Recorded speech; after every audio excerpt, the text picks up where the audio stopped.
Welcome to the World Wire Update YT. Don't forget to subscribe and click the bell icon for more updates and thrilling short scenes. On September 4th, 2025, a massive federal raid at the Hyundai Meta plant in Elabel, Georgia, sent shockwaves through the auto industry.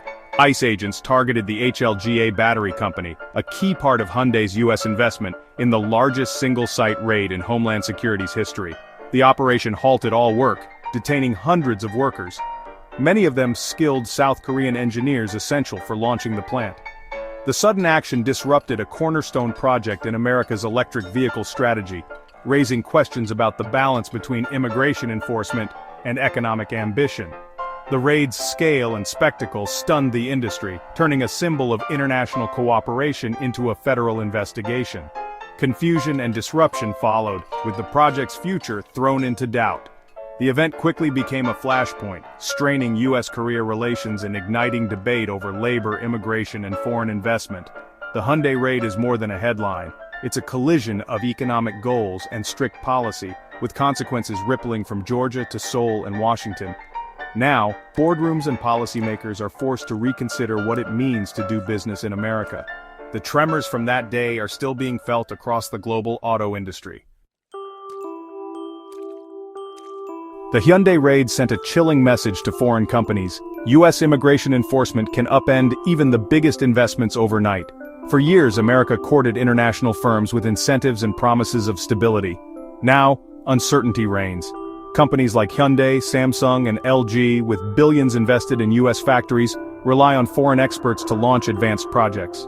The Georgia raid showed these essential workers could be detained or deported at any moment, threatening entire projects.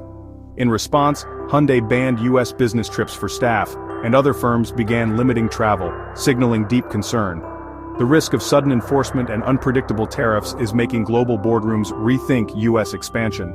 Trade attorneys warn that unless America clarifies its rules, foreign investment, and the jobs it brings, could dry up.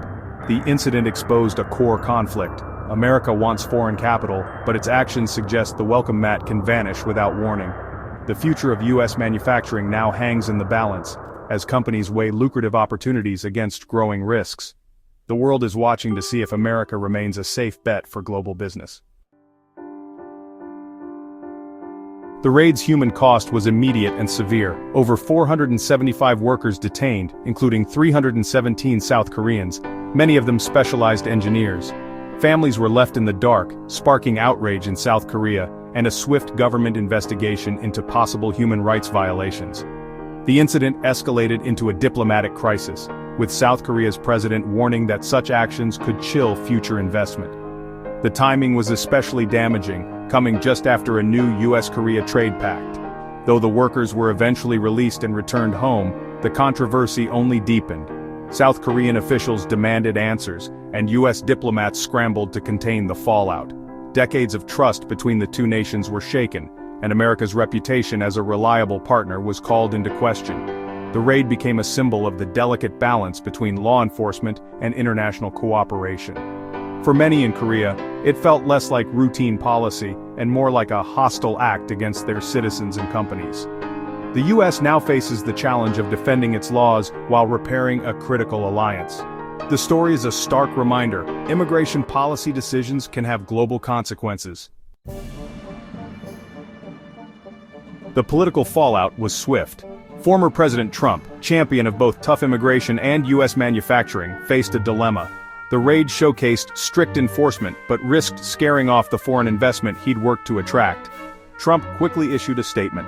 Skilled foreign workers are welcome, but companies must follow U.S. immigration laws. He promised to streamline visas for essential talent, trying to reassure both business leaders and his political base. The message was clear: America wants expertise, but not at the expense of the law. Business leaders saw a glimmer of hope for a more practical system, but many remained skeptical.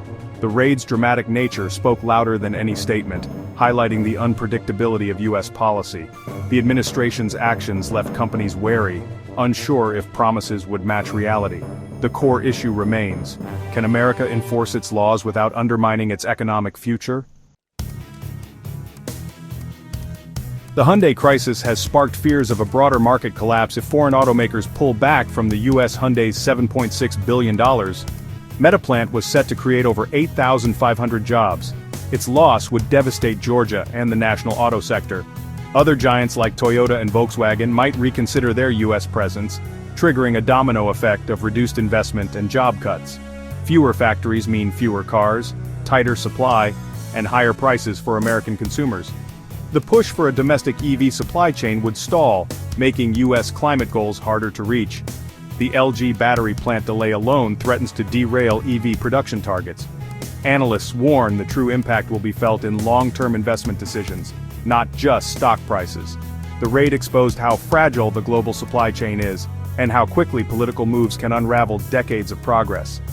The auto market is now on edge, waiting to see if Hyundai's next move will trigger a wider retreat. America's role in the future of mobility hangs in the balance. At the center of this crisis is the American worker.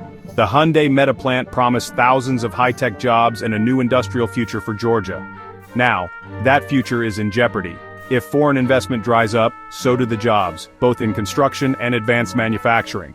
The loss would ripple through local economies, leaving empty lots and broken promises. The raid also complicates the transfer of vital skills from foreign experts to American workers, threatening the nation's ability to compete in advanced industries. Ironically, policies meant to protect U.S. jobs could end up stalling the very training Americans need. The auto industry supports millions, from factory floors to dealerships. A downturn would mean fewer jobs, lower wages, and lost opportunities for entire communities. The fate of American workers now depends on decisions made in distant boardrooms and the halls of Washington. This story isn't just about politics or corporate strategy, it affects every American. Millions rely on the auto industry, from engineers to salespeople, and a crisis threatens all their livelihoods. If automakers scale back U.S. operations, car supplies shrink and prices rise, putting new vehicles out of reach for many families. The push for affordable electric vehicles is at risk, as instability scares off the very investment needed to build them. America's ability to lead in green technology depends on attracting and keeping global innovators. If foreign companies see the U.S. as unpredictable, they'll build their best factories elsewhere, leaving America behind. At stake is the confidence of investors, workers, and consumers alike. The Georgia raid has shaken that confidence, raising doubts about America's economic future. How leaders respond now will determine if trust can be restored, or if the damage becomes permanent. The choices made in the coming months will shape the future of American industry. The world is watching to see if America can regain its footing.